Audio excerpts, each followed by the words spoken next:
idea that your pension's going to be there, I think, is a pretty big assumption. How about you let me put my pension money where I see fit? I'll probably buy some gold and silver, maybe some lead, maybe some food. I might put it into, you know, some stocks from a friend I trust or something like that. But the last thing I want to do is give it to these central planners to deal with. It's going to be gone. It's probably already gone.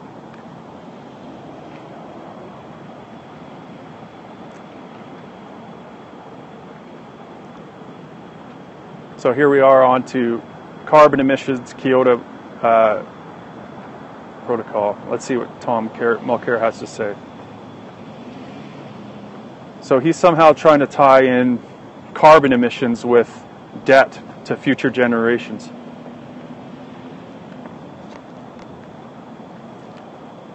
So the assumption here is that greenhouse gas is bad. Of course, it seems to be warming up the Earth. Scientists all agree. Humans are warming the climate. There's more greenhouse gases in the air. Is that going to be a problem?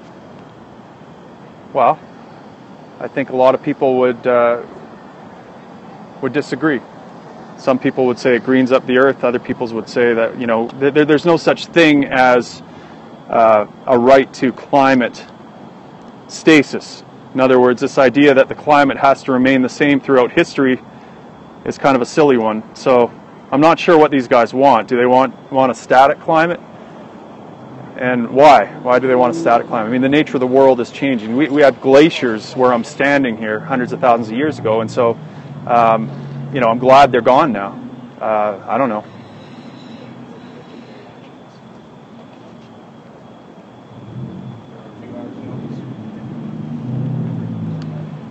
See, these central planners know exactly how to control the environment too, don't they? They are going to control the climate and make it better for all of us. How are they going to do that? Well, they're going to tax the crap out of you. It's utterly ridiculous. Yeah, of course, they want to create the impression that we need them to save us. Exactly, Max. And, of course, the left, the hobgoblins is climate catastrophe. On the right, the hobgoblins are terrorism. And, of course, we're going to hear from Harper in a bit how that threat threatens us and how he's going to change, how he's going to protect us. He has a central plan for that, and these other guys have a central plan to change the environment. Never mind that government has done nothing but make all these threats both worse. So, okay, Justin Trudeau wants to put a price on carbon. I mean, normally how prices work is I have something to sell you, and we agree on how much it's worth. Well, I don't know that anyone's buying carbon, so how do you put a price on something that no one's buying?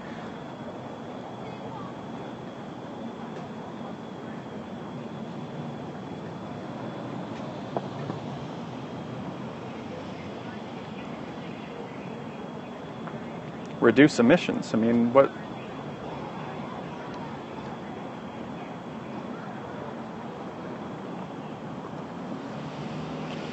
Trudeau's going to go to Paris. I mean, these guys talk about Paris all the time. As soon as we get elected, we're going to Paris. When we go to Paris, things will get better.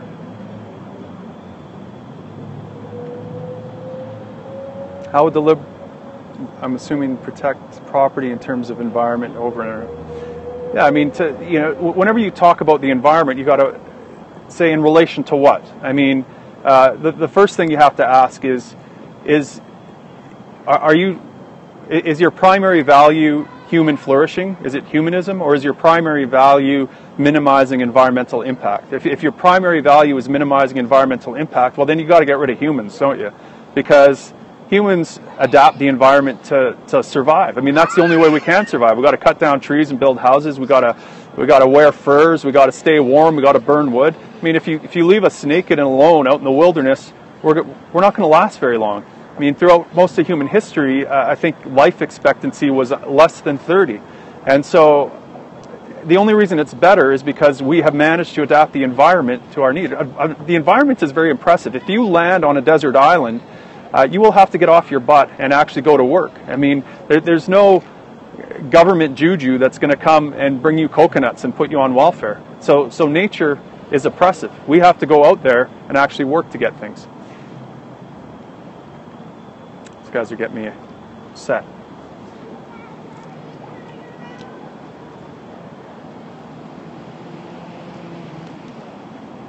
Thomas Mulcair lowered greenhouse gas emissions, and how he did that was pointing guns at people and telling them, you can't emit that here. And yet Tommy Mulcair doesn't wear a mask over his face to capture all the CO2 emissions that are coming out of his mouth.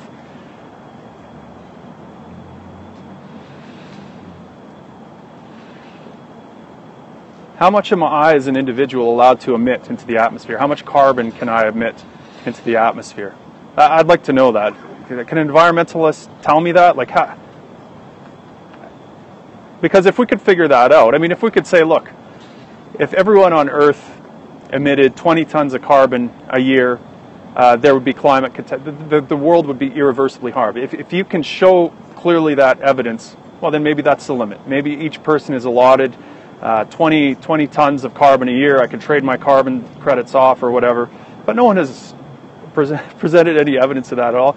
But they have all their work ahead of them to show how their policies, how pointing guns at people, peaceful people, driving around, jogging and exhaling carbon dioxide, however they're producing carbon dioxide, flying to New York and Fort McMurray to be pompous and tell people how bad fossil fuels are.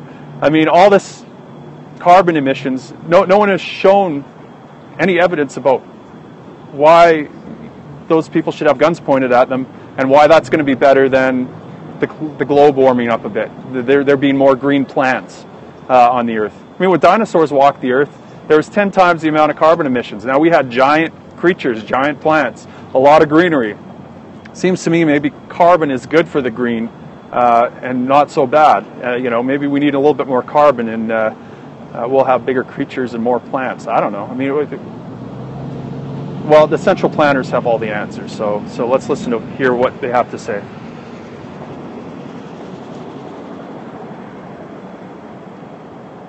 How can I protect my property from a neighbor who pollutes if that pollution damages me? My very good question, Max. So my approach to the environment is the environment in relation to what? And I think that humans are part of the environment. I don't think we're separate from the environment. So I look at the environment in relation to humans and maximizing human flourishing. And the way you maximize human flourishing with the environment around you is through property rights. And so, if I have property rights, that means that I can take a company that pollutes and sends it downstream. If pollution lands on my crop and harms it, or gets in my lungs and harms me, well, that polluter ought to pay for the damages, and there would be an incentive to not cause that kind of pollution, and we'd have a cleaner environment. So here's one thing. I mean, as much as I'm a big fan of the oil sands, I'm an even bigger fan of property rights. And one of the things I talk about with regards to the oil sands is that the First Nations people up there, everyone really, needs more property rights. They need sovereignty over the land that's theirs, and it's theirs because these individuals hunt on it, they trap on it, they fish on it, they live off it. These individuals, it's not their land because it was necessarily handed down to them from ancestors. It's because they're actually living and working on it and making it theirs. And so they have more of a claim on that land, in my opinion, than the Queen does, by virtue of sticking in a flag and pointing at a gun and saying, "In the name of the Queen."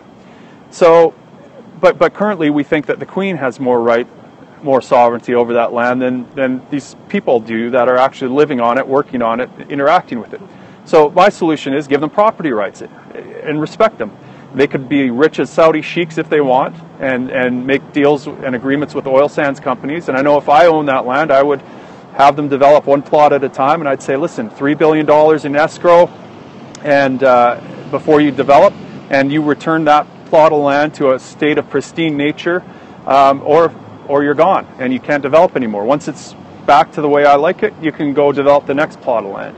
because I'd want to make sure the land was preserved, and I'd have all sorts of environmental protections if that was my property as well. I'd be having third-party monitoring, and so we get rid of this problem of First Nations continually having to lobby and go to this paternalistic mummy and daddy government that is there to protect it and hand it favors and says, rely on me, and breaks their legs and then takes their crutches and says, come to us for all your solutions. Just give them property rights. I should be able to go to court and have immediate justice if there's a dispute over property, and it'll get resolved really quickly. I mean, this is how all property owners dissolve. We shouldn't have to go to the government and lobby it for 4 years and hope that our guys get in and hope that the right policies get introduced to get justice. We should just have to be able to go to court and say, look, here's the evidence. They harmed me. This is my property. They harmed it. That would be my approach to the environmental problem. And you would see the oil sands developed in a radically different way. Now, it wouldn't stop at all. I mean, these people don't want to go back to living a subsistence lifestyle. People, I was at this all candidates debate the other day, and these girls stood up and started shouting about how the oil sands are killing. It's a genocide, because this doctor lied about 7 cancer cases in Fort Chip. There may be some health issues related to the oil sands. I'm not denying that. But if you take those Aboriginal communities and compare them to any Aboriginal community, First Nations across country, you will see that they are flourishing on every level, from health to life expectancy to quality of life to opportunities to employment. So these guys, the oil, they would not get rid of the oil sands by any stretch. There is a certain industry within those communities that gets money and gets fame and gets notoriety by, palling around with environmentalists and making a lot of noise and going to rallies, and that's their kind of bread and butter. But the majority of the community that's silent is happy to have work and have the oil sands. And of course, it could be better. Of course, we could have more property rights and things would be even better. But this idea that the oil sands are inherently evil is just wrong. In fact, the other thing that you should know about the oil sands is that there is a huge environmental conscience in Fort McMurray. I lived in that community. It drove me nuts, but it's there, and it's because it's a wealthy community.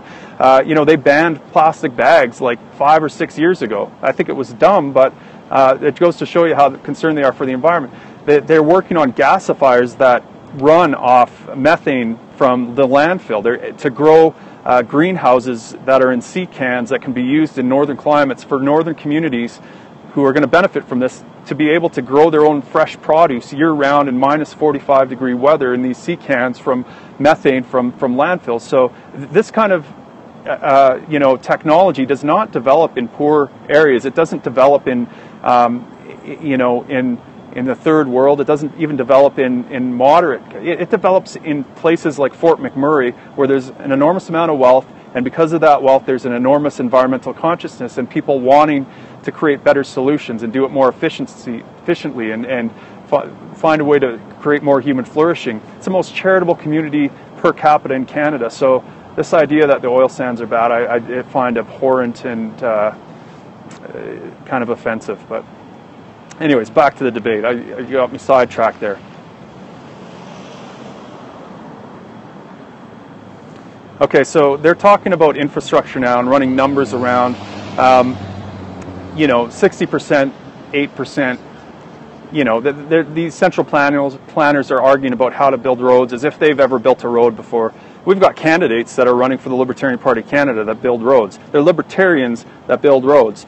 These guys know how to build infrastructure.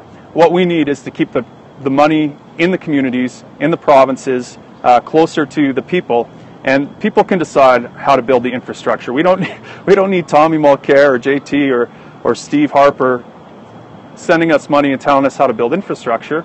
We'll just keep our own money and build our own infrastructure based on what we can afford and what we're willing to what we need and what we're willing to live with.